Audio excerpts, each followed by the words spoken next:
Hello guys, back to my channel Pinku for you. This is Pinku. I'm less as a teacher and more as a storyteller. Now we will discuss about Imperial Cholas, Bhakti movement and Sufism. This is the last class in medieval Indian history. In our previous sessions we have discussed about Islam, Delhi Sultanate, Mughals, Vijayanagara Empire, Bahmani Sultans and then Maratha Empire. Now we will start with Rashtrakutas. Actually, I need to tell about this before Delhi Sultanates only, but I have started with Islam and then I have continued in chronological order about Delhi Sultanates, Mughals. Like that I have continued. So I am discussing about Rashtrakutas now. If you have missed that previous sessions, please go through it.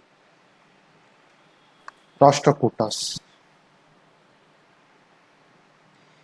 Its area of operation is Maharashtra and Karnataka, north part of Karnataka. Founder of this Rashtrakuta dynasty is Dantidurga. Dantidurga is the founder of Rashtrakutas. He is actually a governor of Western Chalukyas. Western Chalukyas is another dynasty which is ruling before Rashtrakutas. Just assume this is South India map. This is South India. Sorry, let me draw another map. This is South India. Assume like that. Here, in this part, Western Chalukyas were ruling.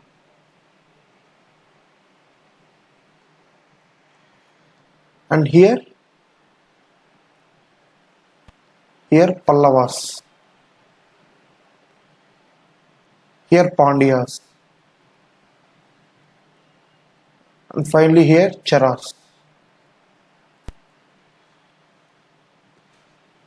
Here in this part, that is north part of Karnataka and Maharashtra, here Rashtrakutas were ruling. Period is in 8th century AD. Here Western Chalukyas were ruling. In this Western Chalukyas, one governor is there. His name is Dantidurga.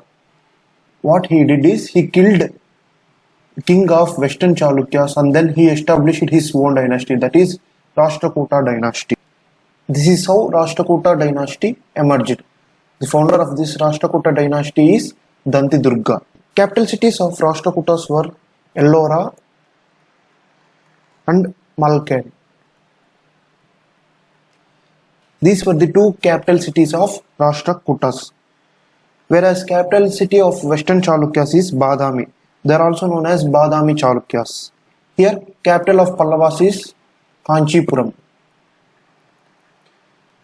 and Amravati. Amravati in AP and Kanchipuram in Tamil Nadu, these were the capitals of Pallavas. Dantidurga constructed Dashavatara temple at Ellora. At Ellora, Dantidurga constructed Dashavatara temple at Ellora. And also in Ellora, Kailashnath temple. Kailashnath temple in Ellora was built by Krishna I of Rashtrakutas. Krishna I of Rashtrakutas constructed Kailashnath temple at Ellora. In tripartite struggle, Dhruva, King Dhruva from Rashtrakuta dynasty. We have discussed about tripartite struggle in our first class. Three kingdoms fought for a place called Kannauj, present day Uttar Pradesh. For this place, three kingdoms, they were Rashtrakutas, Pratiharas and then Palas. These three kingdoms fought for the Kannauj. Later, Dhruva from Rashtrakuta dynasty, he won. He occupied Kannauj in tripartite struggle. In Rashtrakuta dynasty, the greatest kings were Dantidurga, Krishna I and then Dhruva. And finally, one more king is also very important, from Rashtrakuta dynasty. His name is King Amogavarsha. King Amogavarsha of Rashtrakutas. He is the last great patron of Jainism. He wrote Kaviraja Marga in Kannada literature. This is the first kavya in Kannada literature. First kavya in Kannada literature. Kaviraja Marga, wrote by King Amogavarsha. He also wrote Ratnamalika. His title is Sarva. Sarva is his title. This is all about Rashtrakutas. The founder of Rashtrakuta dynasty is Dantidurga. Before that, he was a governor of Western Chalukyas. He killed king of Western Chalukyas and started Rashtrakuta dynasty. Capital of Rashtrakutas were Ellora and Malkad. Dantidurga constructed Dashavatara temple at Ellora. Next great king is Krishna I. He built Kailashnath temple. After that, King Dhruva. In tripartite struggle, King Dhruva of Rashtrakutas defeated Palas and Pratiharas and occupied Kannauj. And then last king is King Amogavarsha. Not last king, he is the last great king from Rashtrakuta. King Amogavarsha is the last great patron of Jainism. He wrote Kaviraja Marga in Kannada literature. It is the first kavya in Kannada. He also wrote Ratnamalika and his title is Sarva. This is all what we have discussed about. Now we will see how this Rashtrakuta dynasty declined. In later period, imperial Cholas emerged from Pallava dynasty. Like how Rashtrakutas emerged from Western Chalukyas, Cholas were also emerged from Pallavas. In this battle, Parantak won from Chola dynasty. He killed Krishna II. He killed Krishna II of Rashtrakutas. This is how Rashtrakuta got declined. This is actually happened in 919 AD. In 919 AD, this battle happened and then Rashtrakutas got declined. Parantak won from Imperial Cholas. He killed Krishna II of Rashtrakutas and then Rashtrakuta dynasty got declined. In later period, Krishna II's son, his name is Krishna III. He killed this Parantak I. He killed this Parantak I in 939 AD.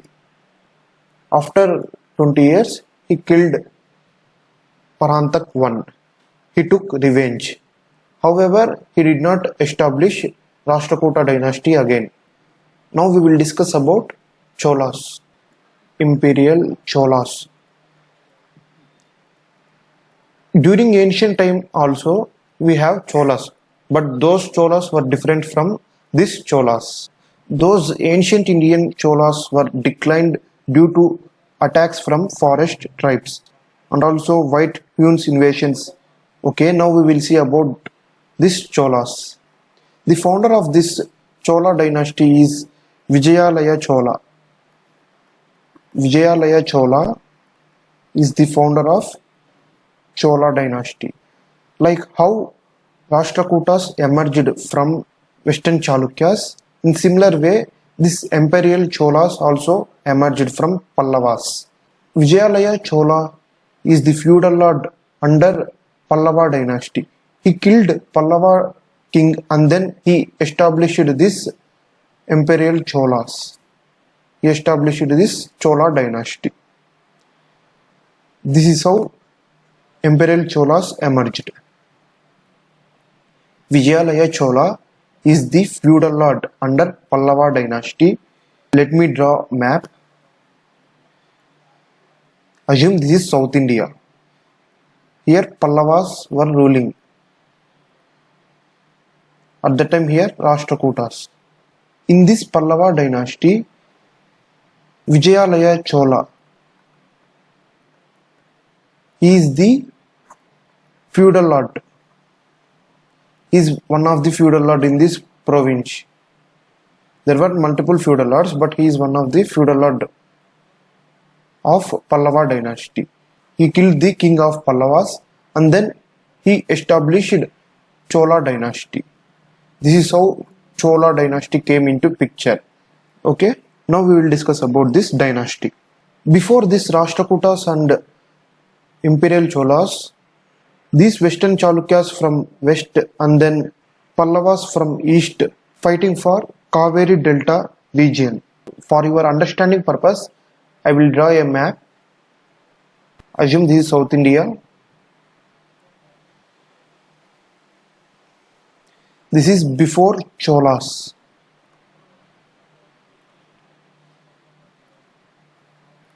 This is after Cholas.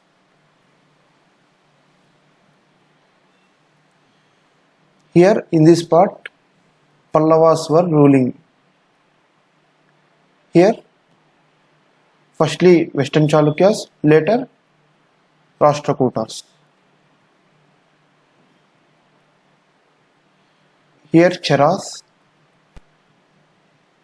and then here Pandyas. These were the kingdoms which were ruling before Cholas. Now after Cholas came into picture, they occupied total South Indian region. Even they conquered Sri Lanka also.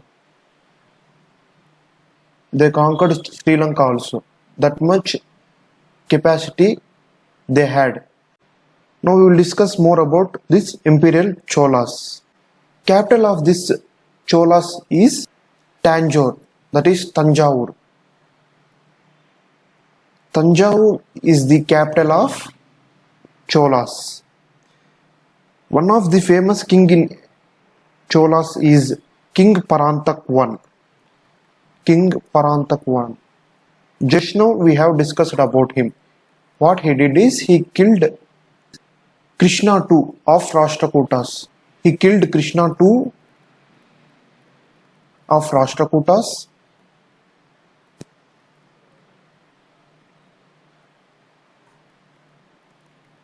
And then he occupied that region. After defeating this Rashtrakutas, he occupied that particular region. So he is one of the greatest king from Chola dynasty. Now second important king is Rajaraja Chola. He defeated Pandyas and Cheras. He defeated Pandyas from Madurai and Cheras, Kerala. After defeating these Pandyas, he got title as Madurai Konda. By defeating these Pandyas. And also he had titles like Chola Martanda. That means he is the Shiva of Cholas. And Shivapada Shekara.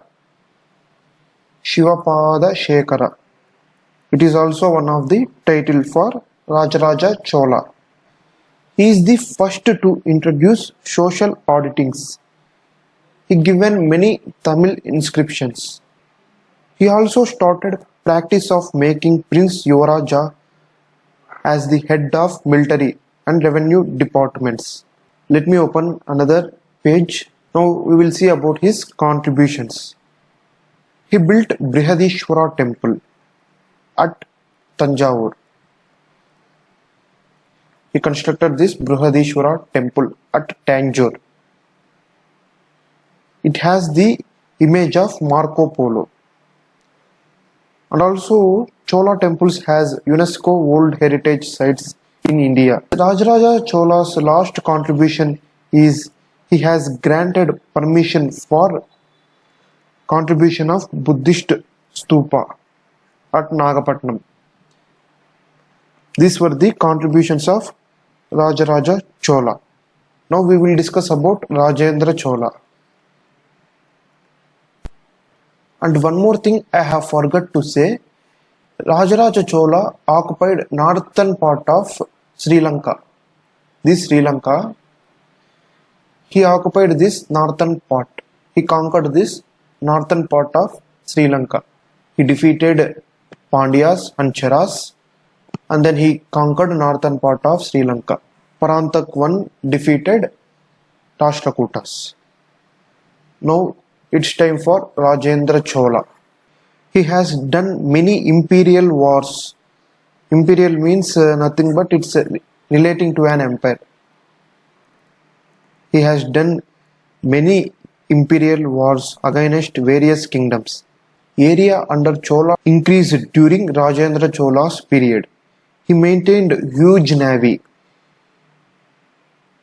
He made many wars in Sri Lanka, and he completely occupied Sri Lanka also. This Rajendra Chola completely occupied Sri Lanka. He defeated Mahipal of Pala dynasty. Mahipal, he is the last ruler in Pala dynasty. This Rajendra Chola defeated this Mahipal and he got the title as Gangaikonda. Whereas Rajaraja Chola got title as Madurai Konda by defeating Pandya dynasty. Rajendra Chola got title as Gangaikonda by defeating this Pala dynasty. After this, Rajendra Chola founded a city called Gangaikonda Cholapuram. He founded a city called Gangaikonda Cholapuram. This Rajendra Chola completely occupied Sri Lanka, whereas Rajaraja Chola only occupied northern part of Sri Lanka. And also Rajendra Chola destroyed capital city of Indonesia. At that time Indonesia was called as Suvarnadvipa. Suvarnadvipa is nothing but Indonesia. He destroyed capital city of Indonesia, that is Kadaram. After this, he got the title as Kadaram Konda. After defeating Pala, he got the title as Gangaikonda. After destroying this Kadaram, he got the title as Kadaram Konda. This Rajendra Chola occupied this Indonesia also, but he is not directly occupied. He just implemented his rules and then he appointed some of his governors in this Indonesia. This is how he ruled Indonesia also. At the time of Rajendra Chola period, for them even Bay of Bengal is just like a lake. That much huge power they have. Rajendra Chola's another title is Pandita Chola. This is what all about Rajendra Chola. Next we will discuss about Kulothonga Chola. We are just discussing great rulers from Chola dynasty, not every ruler. Kulothonga Chola. He is the last great ruler of Imperial Cholas. He is the first to issue gold coins with his name in South India. He is the first to issue gold coins with his name in South India. Earlier, first kingdom to issue gold coins with king's name is Indo-Greeks. First punch-marked coins is Mauryas. In South India, first to issue gold coins with king name is Kulothonga Chola. He founded the city Kulothonga Cholapuram. He founded the city Kulothonga Cholapuram, that is Visakhapatnam, Vizag, present day Vizag. He only founded this city. He has killed Ramanujacharya for teaching Vaishnavism, because these Cholas were Shaivism. Maybe you might have already seen this issue in Dashavatara movie also. This Kulothonga Chola killed Ramanujacharya for teaching Vaishnavism. These Cholas were Shaivism. These were some of the great rulers in Chola dynasty. Now we will see about Chola's state and administration. Chola's state and administration. The first thing about Chola's administration is Chola's state has least bureaucracy and maximum decentralized. Cholas protects their feudal lords. Chola kings claimed themselves as they were gods, because of which they started a Devaraya system, that means idols of kings in temple. After they built temple, they used to keep their idols also. Devaraya system. They call empire as Rajyam. This is Rajyam. Rajyam divided into provinces. This is Rajyam. Rajyam is divided into provinces. Provinces is nothing but mandalams. Mandalams were divided into Valanadus. That means district level. Just assume like that. Now, Valanadus were further divided into Nadus.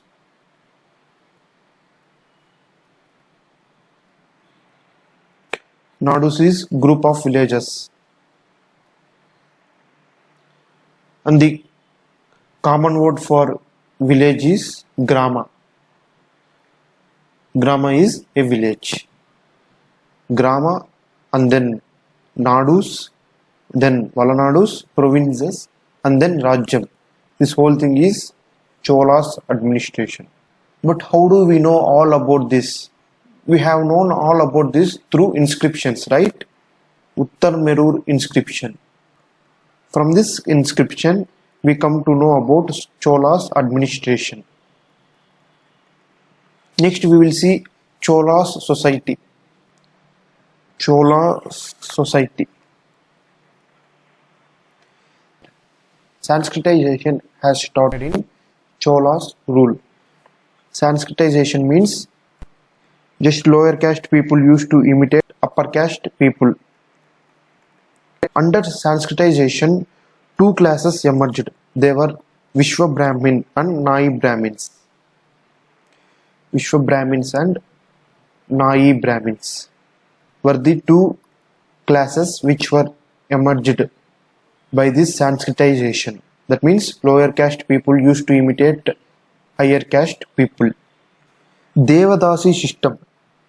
Devadasi system. That means temple dancing girls. Temple dancing girls has started in Cholan kingdom. From this Devadasi system only Bharatanatyam got emerged. Bharatanatyam. For God. This is how Bharatanatyam emerged. This is how Cholan society. Next we will see Chola's economy. Chola's economy.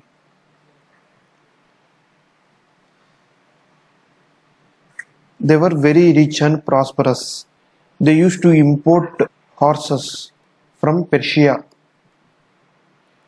and also silk products from China. They used to import horses from Persia and then silk products from China. Urayur, Kanchi and Dharmavaram were the major centers for silk textiles. They used to export cotton and some pulses. In return, they used to import horses and silk products. Urayur, Kanchi and Dharmavaram were silk textiles hubs. Now also, Kanchi and Dharmavaram were famous for silk sarees and silk products. This is all what about Cholas. Now we will move on to Bhaktiism and Sufism. Bhakti movement. For those who preparing for UPSC, they can expect one guarantee question from Bhaktiism and also Sufism. Please concentrate on Bhaktiism. Okay, we will discuss about Bhaktiism. In Hinduism, there were lot of social evils happened. Monopoly of Brahmins took place in Hinduism.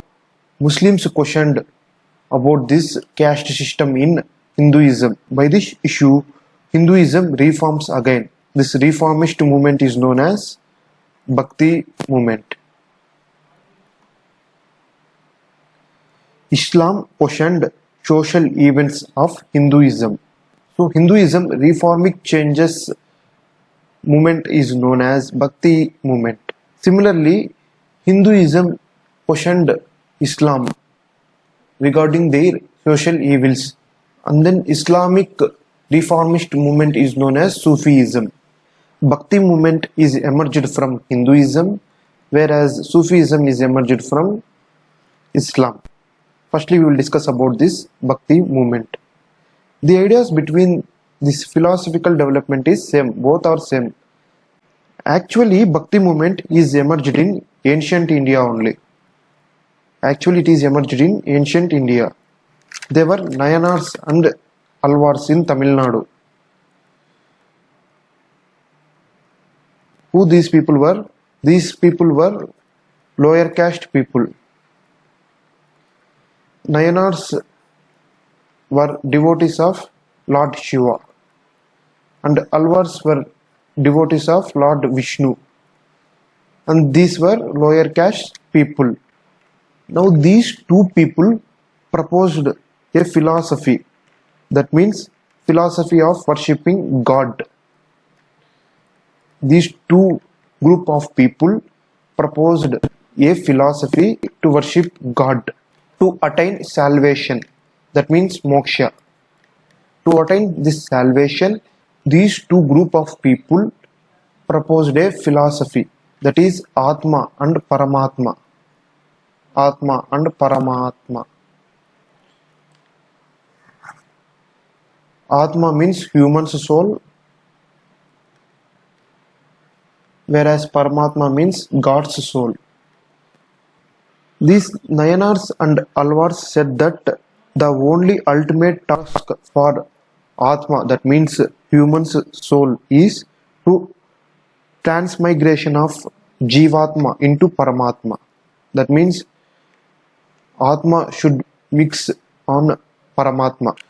That means transmigration of Atma into Paramatma. Transmigration of Jivatma into Paramatma.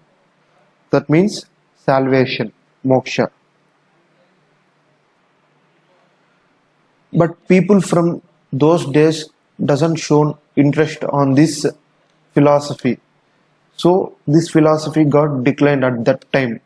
However, in medieval India, that means in later part, in 9th century, Adi Shankaracharya again reintroduced about this concept of Paramatma and Jivatma. When the Islamic people questioned about Hinduism's social evil activities, at that time Adi Shankaracharya proposed a philosophy.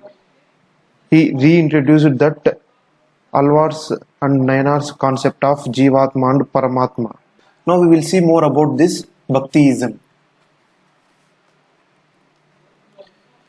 Bhaktiism is broadly divided into two types, that is Nirguna and Saguna. Now we will see what these terms were. Nirguna means no quality, no qualities. That means no attributes. What exactly it means is there will be a God, but he had no image. He had no attributes. That means gunalu in Telugu. No image, no attribute, but there will be a soul, that is Paramatma. The exact meaning is worshipping a God, worshipping a God without imagining his or her look. That means no idol worship. No idol worship. This is about Nirguna. Now we will see about Saguna. Saguna means idol worship. In Saguna, there will be a image of God. That means Lord Rama means with an arrow, Lord Krishna means with flute. Like that, imagining a God just like a human. That means just imagining a God with a image. This is idol worship. This is about Saguna. Saguna is idol worship, whereas Nirguna is non-idol worship of God. But the theme is same. Theme is same. That is worshipping of God. Now we will see about philosophers in Bhakti movement. The first philosopher is Shankaracharya. Adi Shankaracharya.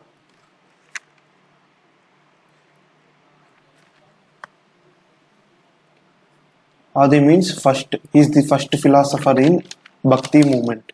He is from 9th century. He is born at Kerala. He is a Nirguna. That means non-idol worshipper. He became saint at the age of 5 years. He became saint at the age of 5 years. He was the disciple of Govindacharya. He organized 4 matas about this Bhaktiism. 4 matas.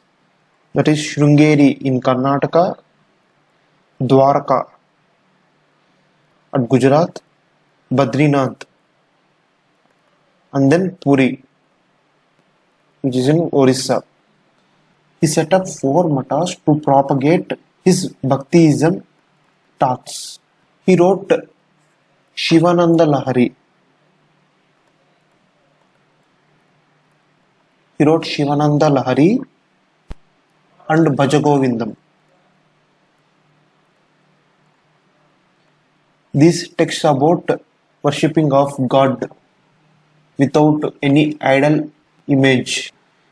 He is the founder of the philosophy called Advaita. That means Advaita means not two, only one. What these two and one are? Man and God. Man and God are not two separate souls. They were only one. Both souls are only one soul. Because of ego and illusion, that means Maya. Because of ego and illusion, both were different. This ego and illusion differs man and God's soul. He said that only one soul. But ego and illusion differs man's soul and then God's soul. Adi Shankaracharya. He was born in Kerala. He became a saint at the age of 5 years. He is the disciple of Govindacharya. He organized 4 matas: Shrungeri in Karnataka, Dwarka, Badrinath, Puri. He wrote Shivananda Lahari and Bhajagovindam. He is the founder of philosophy called Advaita, that means non-dualism. This is about Adi Shankaracharya. After him, one person questioned about Adi Shankaracharya's philosophy. That person is Ramanujacharya from Tamil Nadu. Ramanujacharya. He questioned Adi Shankaracharya's philosophy and he introduced Saguna. Saguna, that means idol worship. And he introduced this Saguna philosophy, that means worshipping of God in idol form. He found this Saguna philosophy. And his philosophy is Vishishta Advaita. Adi Shankara's philosophy is Advaita philosophy, whereas Ramanujacharya's philosophy is Vishishta Advaita. That means there were two souls, dualism. Adi Shankaracharya said that there is only one soul, only ego and illusion differs God and man, whereas Ramanujacharya said that there were two souls. And this Ramanujacharya wrote Sri Bhashya. He wrote Sri Bhashya.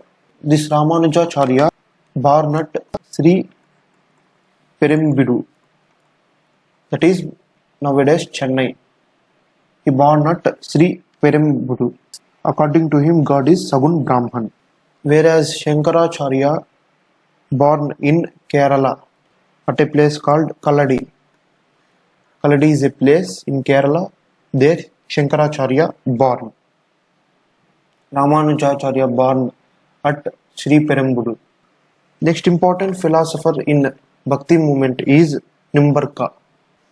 Nimbarka. Nimbarka is the disciple of Ramanujacharya. That means he is a Sagun Brahman. He is the disciple of Ramanujacharya. That means he is Sagun.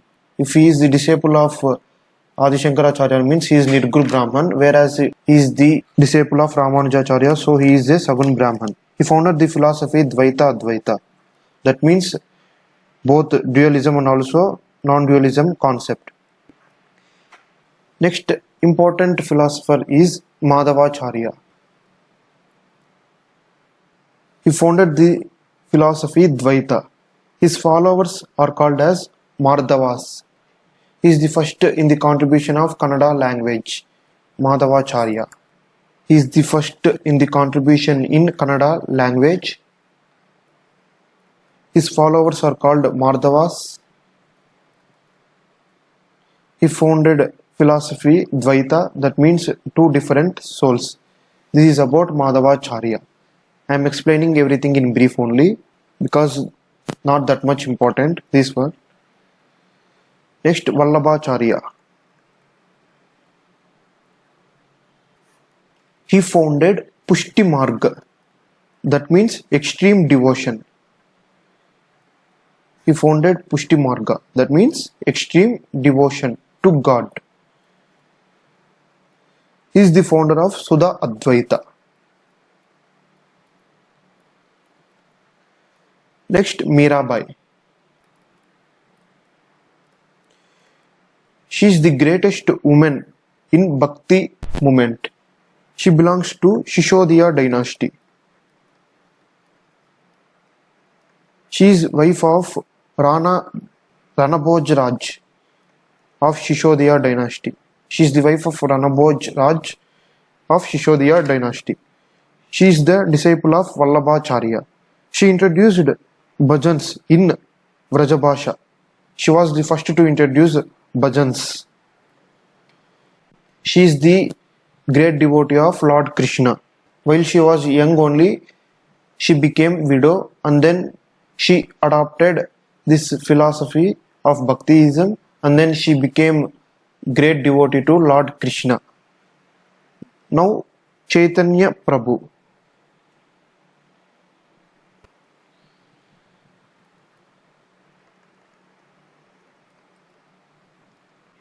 He is popular Bhakti reformer from Bengal region. He preached Vaishnavism. He is the first to introduce Kirtans in Bhakti movement. Next, Ramanand. He is from UP region. Ramanand is from UP region. He is known for Rama Bhakti. In Bhaktiism, there were two types of Bhakti. They were Rama Bhakti and Krishna Bhakti. He is Rama Bhakti. And he introduced Rama Bhakti for the first time. He is the first to use Hindi language. He contributed in Hindi language. He is the first to accept students from lower caste. He has 4 important disciples. They were Kabir Das, Ravidas, Dana and Sena. These 4 people were lower caste people. Next, Kabir Das. Kabir Das.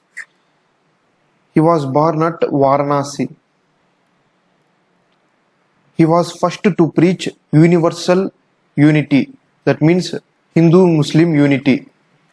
Teachings of Kabir Das became popular as dohas.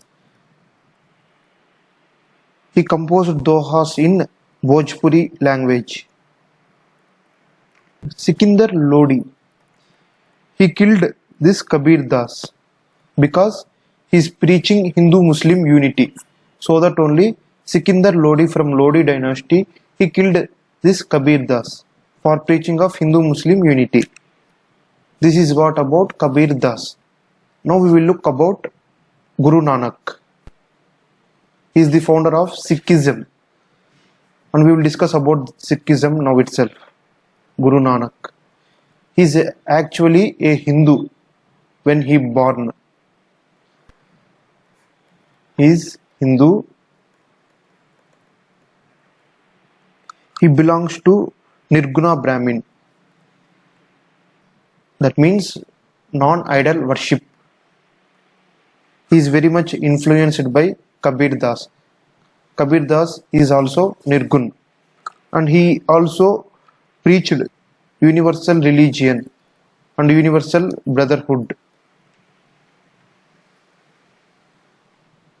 He is born in Khatri family in 1469. He is Hindu by birth. He born in Khatri family at a village called Talwandi in Punjab. He married in his early age only. He trained in Persian language. He composed many hymns. His followers were known as Sikhs. He introduced Sikhism and his followers were known as Sikhs. Sikh means someone who is the follower of Sikhism. Female followers of this religion were known as Kaur. And for female they used to call as Kaur. Male followers of this religion have Singh as their surname, Singh. Whereas female followers of this religion have Kaur as their surname. Sikhs are by default Punjabis, whereas Punjabis are not by default Sikhs. Guru Nanak said, in order to transmigration, you must have Guru. Need of Guru for guidance. Sikhism has concept of Guru. There were 10 Gurus of Sikhism. Totally there were 10 Gurus. After these 10 Gurus, rest of the Sikh people is guided by the book called Guru Granth Sahib. Guru Granth Sahib. It is a book of teachings of all 10 Gurus, which was wrote by 10th Guru, Guru Gobind Singh. Guru Gobind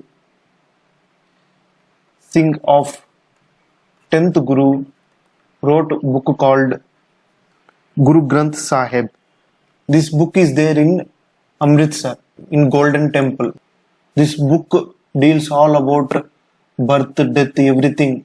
Now they protected this Guru Granth Sahib in Amritsar at Golden Temple. Guru Nanak opposed caste system and also he opposed idol worship and priestly domination. This is all about Guru Nanak and Sikhism. In this fifth Guru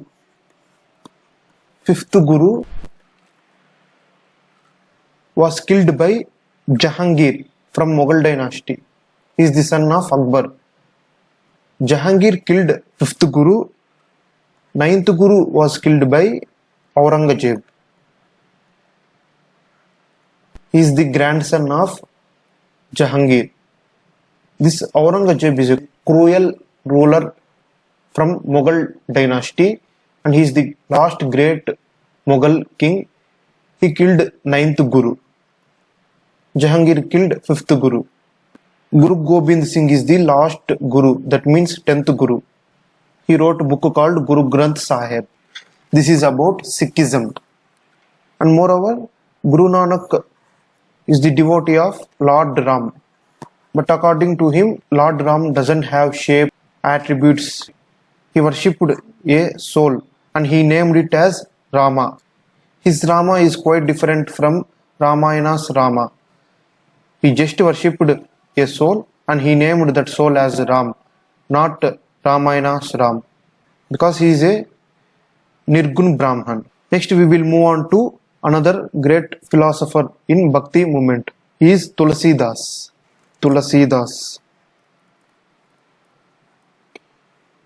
He wrote Ramacharita Manas in Awadhi language. It is a famous text. Ramacharita in Awadhi. He is the contemporary of Akbar.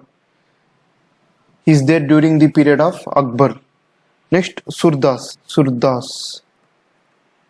There were totally two bhaktis, Rama Bhakti and Krishna Bhakti. He preached Krishna Bhakti. And he is a blind musician. He is a blind musician in temples of Agra and Madura. Collection of his songs were known as Sursagar. Raskan. He is the only Bhakti philosopher from Islamic religion. His birth name is Sayyid Ibrahim. He was a Muslim Bhakt of Lord Krishna. He wrote Sujan Raskan and Prem Vatika. These were all about Bhakti philosophers.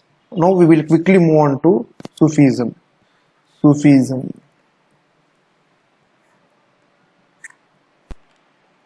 The word Sufism has been derived from an Arabic word suf, that means wool. The Sufi saints wore clothes made up of wool. Sufism had its origin in Persia and spread in India at 11th century. First Sufi saint in India was Sheikh Ismail at Lahore. Like how Bhaktiism emerged from Hinduism, similarly Sufism emerged from Islam. Due to social evil activities of Islam, Islamic religion reformed into Sufism. Sufism rejects ideas of tantric activities, just like orthodox things like Bhakti movement. The theme is it depends upon one's individual only to pray Allah. There were totally 12 Sufi saints. From each Sufi saint we found one silsila. Silsila means just like a school. To pray Allah, to attain salvation. There were totally 12 Sufi saints. These 12 Sufi saints have small differences in their philosophies. From each and every ideology of these 12 Sufi saints, different schools got emerged, and that school we are using as silsila. Another name for silsila is Khanqa. If you want to join in any silsila, there will be a guide to teach, and this guide is known as Pir. Pir is the teacher, and you will be called as student. The term used for student is Murid. Murid is the student. In silsila school, the way to connect with Allah is defined by the Murids only, by their own thinking. But the only thing is Pir used to guide these Murids. Dargah. You might have seen many dargahs. What this dargah is? Dargah is a tomb. Dargah is basically a tomb of Sufi saints who died. Their tombs were constructed in this manner. Like this, their tombs were constructed, and these tombs are the symbol of their death. In the memory of Sufi saints' death, they used to construct these dargahs. Dargah system is not part of Islam. It is part of Sufism. This Shia and Sunni division from Islam is not related to this Sufism. Different dargahs don't have different followers. This dargah is visited by each and every one followers. It is not connected to any particular silsila, because silsilas emerged after the death of these 12 Sufi saints. These 12 Sufi saints didn't introduce silsila. After their death, some people came forward and introduced this silsila system, that means silsila school. Islam is different from Sufism, but Sufis follows the path to reach Allah. The only theme of Sufism is the path to reach Allah. Sufism is Islamic reformist movement. After Arab conquest of Sindh, it emerged. Islam and Hinduism questioned each other's social evil activities, so that only Sufism and Bhaktism got emerged. Mysticism, that means they should have some mystical powers.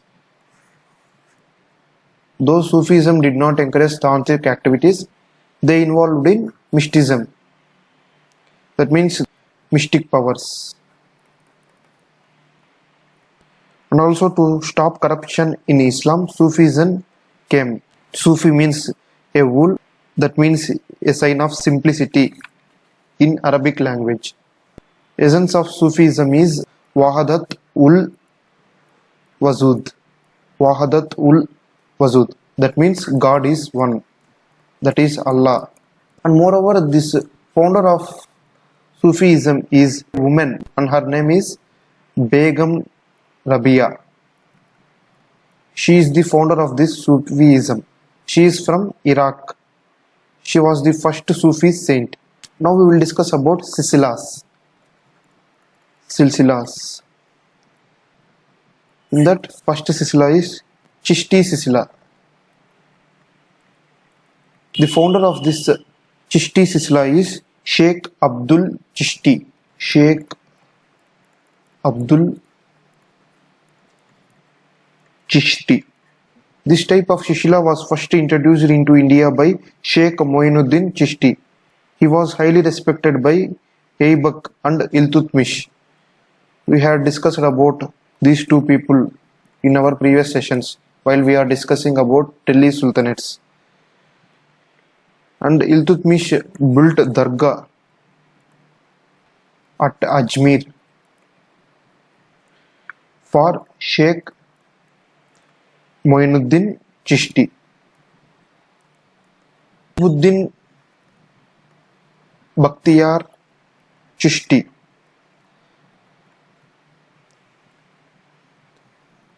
Kaki. He is the disciple of Sheikh Moinuddin Chishti. In the memory of Kutubuddin Bakhtiyar Kaki, Iltutmish dedicated Qutub Minar. Iltutmish dedicated Qutub Minar in the memory of Kutubuddin Bakhtiyar Kaki, and also Sheikh Chirang Chishti.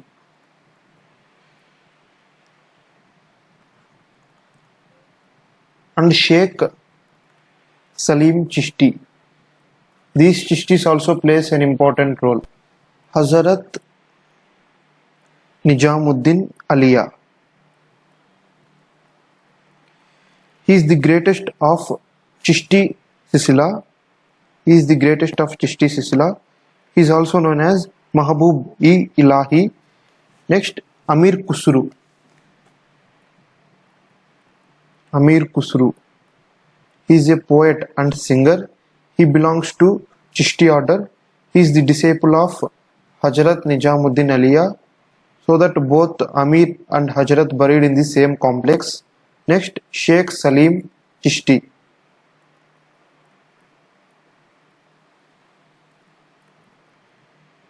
He is there during the period of Akbar's rule. He was the last Chishti silsila saint. Akbar built Dargah for Sheikh Salim Chishti at Fatehpur Sikri. Next we will see second silsila. First silsila is Chishti silsila. Second is Shuhrawardi silsila.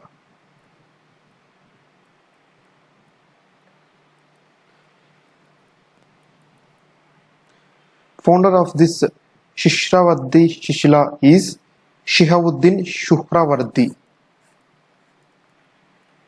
Shihabuddin Shuhrawardi. He is the founder of this Shuhrawardi silsila. These were very rich silsila people. It is the richest subgroup out of all silsilas. Next, third silsila is Qadri silsila. Qadri silsila. Founder of this Qadri silsila is Sheikh Jilani silsila. Sheikh Jilani, Qadri. Dara Shikoh followed this Qadri Shishila. Dara Shikoh. He is the first son of Shah Jahan. Dara Shikoh was killed by Aurangzeb. His own brother only killed him. All these silsilas were schools, that means subgroups in Sufism, and these people were philosophers in this particular silsilas. Now another silsila is Naqshbandi silsila. Naqshbandi silsila. Founder of this Naqshbandi silsila is Baqibullah. Sheikh Pir Sahib. He introduced this Naqshbandi silsila to India. Aurangzeb is the important follower of this Naqshbandi silsila. These silsila have many rules. Next, another important silsila is Piradushahi silsila. Founder of this Piradushahi silsila is Sharafuddin.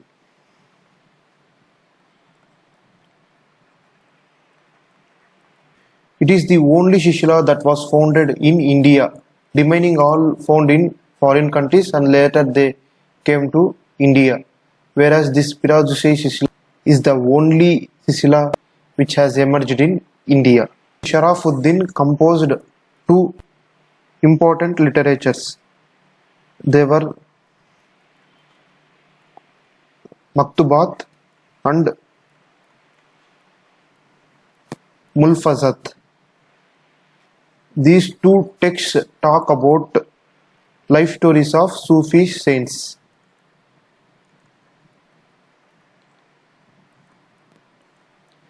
This is all about Sufism. With this, we have completed medieval Indian history. The topics which I have covered in this medieval Indian history are tripartite struggle,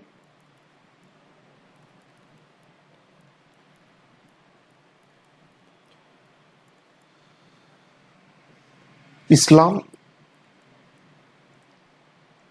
Delhi Sultanates, Mughals, Imperial Cholas and Rashtrakutas,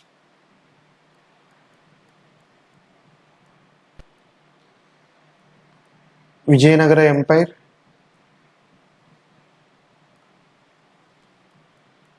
and Deccan Sultanates, that means Bahmani Sultans,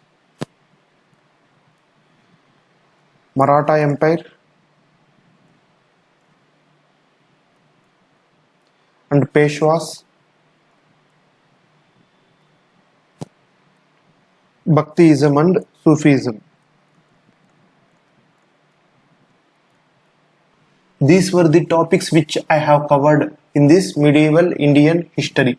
I hope you people enjoyed these sessions. Thanks for watching this video. If you like this video, hit like button. Thank you all for staying. Have a great day. Bye bye.